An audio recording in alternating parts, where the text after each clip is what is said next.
It is time for the Writer's Block. We've got football to discuss. I'm Jenny Carlson here in the studios of the Oklahoman, joined by Cedric Golden in the studios of the Austin American-Statesman. Cedric, I think it's almost time for football season. I know, man, and that almost is just, it's so torturous. We both written about everything that could happen, everything that happened last year, and juxtaposed it with what we think might happen this year. Let's get to the games, man. Let's write about some new stuff, Jen. Yeah, no, I'm ready for that too. What has happened, not what we think might happen. So that is on the horizon, very close to us, but we're all football today, and we're going to start on, unfortunately, a somber note, Cedric, as you have written and several of your coworkers have chronicled over the last few days, the passing of Cedric Benson, the great Texas running back, spent some time in the NFL, very much beloved in Austin, was living in that area even, died in a motorcycle crash over the weekend. Just unexpected, so young, not very far removed from his career. What's been sort of the reaction as people have started to wrap their minds around what happened with Cedric Benson? Well, Longhorn Nation is crushed. Cedric Benson, when you talk about the greatest running backs to come through here, the line starts with Earl Campbell, Ricky Williams, Roosevelt Leaks, and Cedric Benson, then the lines after that. Those guys epitomize the position. Cedric Benson was so talented, relentless runner, the only back in school history to run for over 1,000 yards in all 4 seasons that he played. So for me, I thought it was very, very poignant that most of the people I talked to, Jen, all talked about what he did on the field, but also how tough he was, playing a tough guy's position, showing up and playing hurt and doing all of that. Now, Cedric had his problems off the field. Let's not sugarcoat it. He had some major legal issues off the field, numerous arrests in the city that plagued him during his NFL career. And I think that the one part that I think about more than anything, Jen, is once it didn't work out in Chicago, and once he got to Cincinnati, excuse me. Once he got to Cincinnati, he figured some things out professionally and put up 3 really good seasons for the Bengals, over 1,000 yards each season. But then they chose not to re-sign him because he had a couple of arrests in the offseason. So his decision-making on a personal level was really part of his story. I think it shortened his NFL career. He played 8 seasons, but he could have played a lot more. And it also ultimately cost him his life. It was a tragic accident. From reports that I've read, he was speeding on a motorcycle with a female acquaintance, and it's just one of those things. The city is in mourning because people that follow Longhorn football really respected Cedric Benson. Yeah, and it's I think sort of resonating around my neck of the woods because we recently here found out about the passing of Mike Gaddis, who came several decades before Cedric Benson's time at Texas, but Gaddis, a running back, also the University of Oklahoma, a guy that played under Barry Switzer at a time when, as everyone knows, they ran the wishbone, they ran the ball a ton. Mike Gaddis, a local guy from the Midwest City, Del City area, went to Carl Albert High School, so very much a local talent who went to Oklahoma. He had some huge games, really put up some big numbers, but never fully saw his potential realized as several knee injuries set him back. He did make it to the NFL. Much like Cedric Benson, his career was also cut short, but again, it was because of injury, not the off-field issues, but just a huge talent, a guy that came back to the Oklahoma City area to live, raise a family. I actually talked with Mike about a year ago when Rodney Anderson, another Sooner running back, had some injuries. He was hurt several times during his career with the Sooners and had a season-ending knee injury last year. And so I talked with Mike about dealing with that. And, he obviously had that expertise, unfortunately, that he had been through those sorts of things, but just had a great perspective on things. And dying at 50 years old, which, several years older again than Cedric Benson, but a sudden death, unexpected health-related issue that ultimately ended his life. But again, two great running backs, Cedric. I mean, very different careers, very different career arcs. But, the thing that I keep coming back to is, two guys that in their own ways, much like you were talking about people there in Austin, love Cedric Benson. A lot of people in Oklahoma City love Mike Gaddis. And I think that's really, that reminds you of that connection that's established and those heartstrings that go on for years, decades. I mean, such a long time after these guys' careers are even over. Jen, you look at it and life is fragile. We know it. Some of us will live to be a ripe old age, and some people won't. I think when you look at it, you mentioned the respect that both of those athletes engendered in their respective cities. It's all about how you'll be remembered. If people remember you fondly for helping out, and I talked to Rob Babers, who was a teammate of Cedric Benson and a former radio co-host of my own, and Rod said he was finally starting to figure some things out. He's settling into being a father, had a long-term girlfriend. Actually, it started a mortgage business, and it helped rebuild the house of one of the bombing victims from the Austin bombing a few years back. So Cedric Benson was on the right track to figuring things out. Sometimes it takes a while to figure it out. Post-NFL is no joke. Earl Campbell told me some of his toughest years were after the NFL, having to adjust to life outside the game. And it's unfortunate that Cedric won't be able to figure it out fully, because I think he was on the right track. Yeah, definitely some somber notes there for both of those men, and obviously the legacies that they leave, the loved ones they leave behind. But again, just reminds me that these athletes who we see on the field, they really do sort of take a spot in our hearts and in our minds, and even after they've been off the field of play for a while, still we can flash back to those great moments that they've had in their careers. So lots of those guys though out there right now. We'll move on to segment 2. Maybe we should call this one, Cedric, Say What? I don't know if we've done a Say What segment in a while, but it's been a minute. This seems to fit because your friend and mine, Baker Mayfield, I say that tongue-in-cheek, but Baker Mayfield doing an extended interview and piece with GQ magazine, and some of that starting to come out and make big waves. Probably the biggest of them was what Baker Mayfield, former Oklahoma quarterback, now leading the Cleveland Browns, what he had to say about Daniel Jones, the recently drafted New York Giants quarterback. I don't know if Baker Mayfield's not making any friends in the New York City area. It's going to be tough sledding whenever he has to go to the New York area to play. He did not speak kindly about Daniel Jones or about the Giants. The question is, why is Baker talking about other quarterbacks? What are you doing? Why are you Baker? picking on Daniel Jones? Why do you care when Daniel Jones was drafted? What if Daniel Jones said you were undersized and shouldn't have been drafted number 1 overall? Daniel Jones not speaking on you. Why are you speaking on Daniel Jones?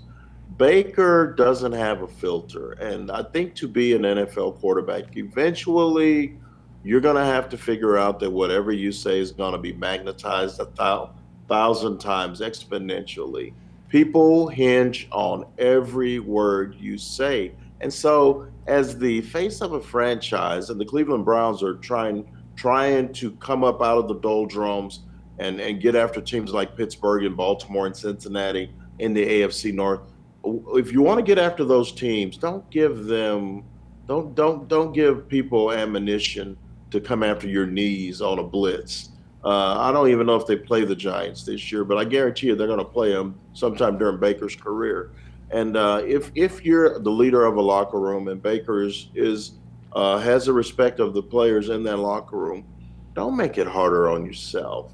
I know that he was being candid and answering questions honestly, but you got to be smarter about what you say in a national publication. Daniel Jones surprised a lot of us by being drafted. I think it was 5th overall by the New York Giants. But let Daniel live. Let Daniel get his money. We don't need to know what Baker Mayfield thinks about a colleague. You never heard Peyton Manning ripping into Tom Brady. You don't hear Drew Brees ripping into Romo or anything, or Kirk Cousins or anybody like that. There's a fraternity. Those quarterbacks have a fraternity, and that fraternity is a one of respect because, number one, those guys don't have to play against one another. They'll never have to tackle one another. So it's the highest paid position. It's the most profitable position, the most lucrative position in the NFL. And with it comes a certain set of responsibilities. And I think Baker needs to be a little bit more responsible. You know, I think about it from Daniel Jones's perspective. He woke up, what was that, Monday morning, and, he's just going about his business, and all of a sudden he finds himself in the middle of a firestorm involving a guy that, maybe he's met Baker Mayfield, but Who knows? Who knows? It had to have been sort of a, Twilight Zone moment for Daniel Jones to find himself in the middle of this. But, it's also interesting the fact that, Baker Mayfield's been a guy who's really made a career out of being, expected not to be able to do X, Y, Z. He wasn't supposed to be able to become the starter at Texas Tech as a walk-on. He wasn't supposed to be able to transfer to Oklahoma and become a starter. He wasn't supposed to be a Heisman Trophy winner or first-round pick in the draft. And yet he's basically lambasting, a guy that is trying to do what people don't think he can do. So there are ways that he could have made his point talking about, because I think he did have an interesting point, the whole notion that sometimes these NFL teams do get a little too caught up in things that, the minutia of a guy, his height, or, measurables. The measurables, exactly, Cedric. So I think he had a point in some of that, but at the same time, you don't have to bring up a guy. You don't have to throw a single individual player or franchise, a franchise that may well, be providing your paycheck one day. You don't have to take that step and cause that problem. You can make that point without calling somebody out. So, again, I think it's sort of, we've talked about Baker before too, Cedric, because, I know that the Browns are ecstatic about the potential of him, the excitement this season. But don't you think somewhere in their heart of hearts they're thinking, man, could we have the good stuff and leave this behind? Isn't there a point that they have to sort of be asking Baker Mayfield to tone it down a little bit? They have. Why wouldn't they? You've given this guy a lot of money. You've entrusted him with being the face of your franchise. You know the past. You've heard about the stories of him getting into the Kansas fans and planting the flag in Columbus, and then coming out and saying the Sooners, the SIDs made me apologize. Those are the kind of things that give you pause and make you want to second guess your decision. The only thing that I can say about it, Jen, is this. That boy can play football. And at the end of the day, that's the most important thing, is that he can play football. But don't make it so hard on yourself. Yeah. If you start to make yourself out to be public enemy number one, you can't be sorry. You can't be questioning why a defensive end hit you in the knees on a blitz. So to me, I think he needs to respect the game a little bit more, respect the position a little bit more, and respect that fraternity of quarterbacks a little bit more, or things are going to get a lot harder for him. He already has to play Pittsburgh twice a year and Baltimore twice a year. Why are you adding to that load? Yeah, and I think it's interesting too, you bring up some of the comments that Baker made in that GQ story about the planting the flag and the apology after the Ohio State game last year. And people that were very supportive of him, he didn't necessarily name them, but when he's talking about leaders at OU, that would be Lincoln Riley, that would be athletic director Joe Castiglione, potentially university president at the time, David Bourne, men that were supportive of him, Lincoln Riley naming him the starter when he was the offensive coordinator. There were other instances, the arrest in the offseason, that they very much stood beside him in some instances. And after the flag planting happened, you had the whole incident at Kansas, and they also stood by him then. And here Baker is coming out and saying, he was embarrassed for them to tell me to apologize. He issued that apology apparently to Daniel Jones, but for people that have been some of his biggest supporters, he's not exactly, being that friendly with them either. It just, again, I think that you're right, Cedric. If you're going to, if you're gonna make enemies with your, conference rival, okay, I guess. But when you can't even make nice with people that are good to you, I don't know if I quite understand what's happening there. He's a complex cat. He's painting himself into a corner. What's going to happen, Jen, is in 2 or 3 years, with a couple of Pro Bowls under his belt, because these older quarterbacks can't play forever. Brady and Rivers and Big Ben, those guys can't play forever. And Baker and Dak Prescott, who, by the way, is the epitome of what you want representing your organization, just a sharp dude who's classy and never puts his foot in his mouth. But those are the guys that are going to be leading this next crew of quarterbacks: Sam Darnold, Josh Rosen, all of those guys. So Baker is right there at the head of that class, but he's going to have to learn that it's not always all about ability.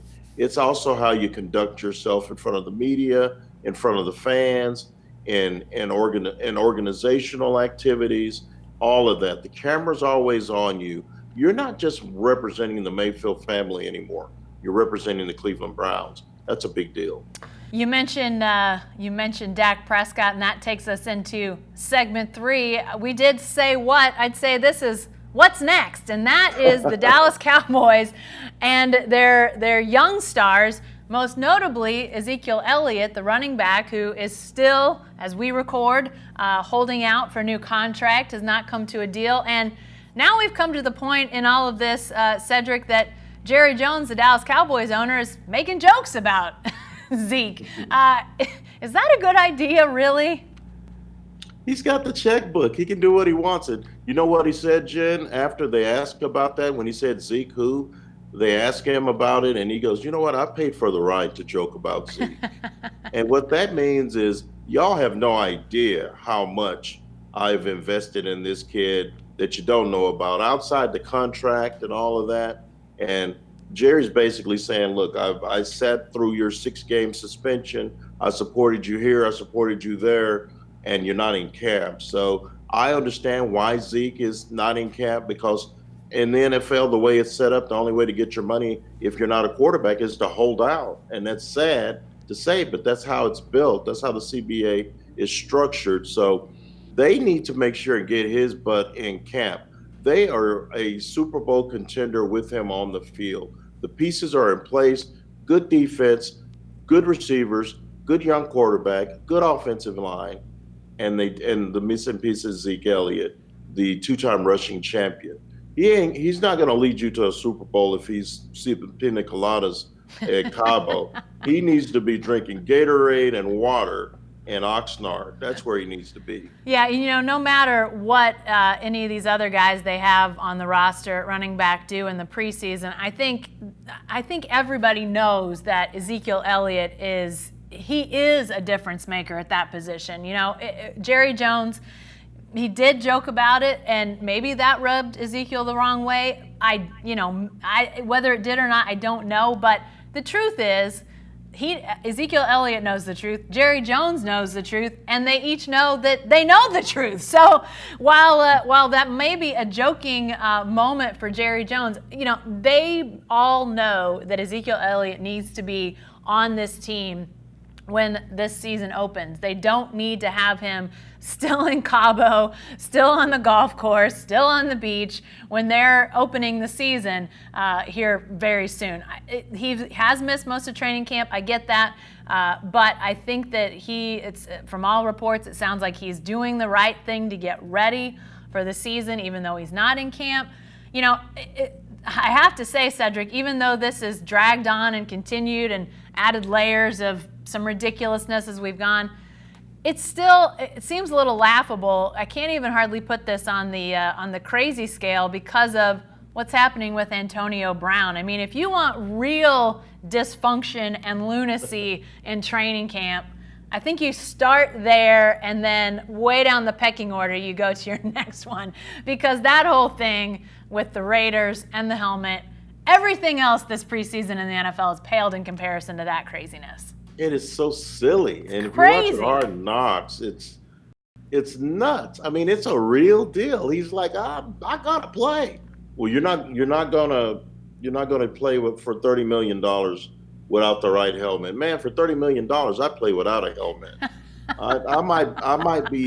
I might be eating dinner through a straw in 6 months, but I have $30 million in the bank. I mean, come on. Well, he's gonna play. He's gonna play. And is it ironic at all to anybody that the NFL, which has, fairly clearly not been real, mindful of helmets and safety and all that for the last how many ever years you want to say, they've now got these standards and they're saying, we're sorry, but your helmet doesn't match up, and yet Antonio Brown is fighting them on that? I mean, it seems a little bit odd to me that, like, the league and its track record of, head safety and brain trauma, and yet he's saying, oh, no, this is the helmet I want to use. Or Jenny, maybe he's saying it's hot out here and I've got to think of a reason I don't have to practice in its intense heat. Because I watched Hard Knocks the other night. He's running fine. He might be, the blisters on his feet might be hurting him a little bit, but he seems to be running real well. We haven't even talked about that cryotherapy stuff, and I don't wanna, because it makes me think about those feet, and I'm done with that. One more topic. Fantasy league drafts are coming up soon, and we need Ezekiel Elliott and Melvin Gordon to sign so we know when to draft them. So if I could give Jerry Jones a little piece of advice, and I watched Rounders the other night, so in the voice of Teddy KGB, head that to mine is money. So it's all about your fantasy league team is what we're coming around to. Of course.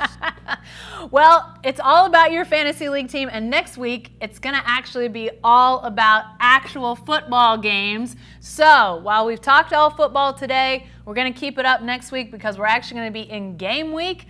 Longhorns, Sooners, Cowboys, we'll have it all to talk about. So come on back to the Writer's Block. We'll see you next week.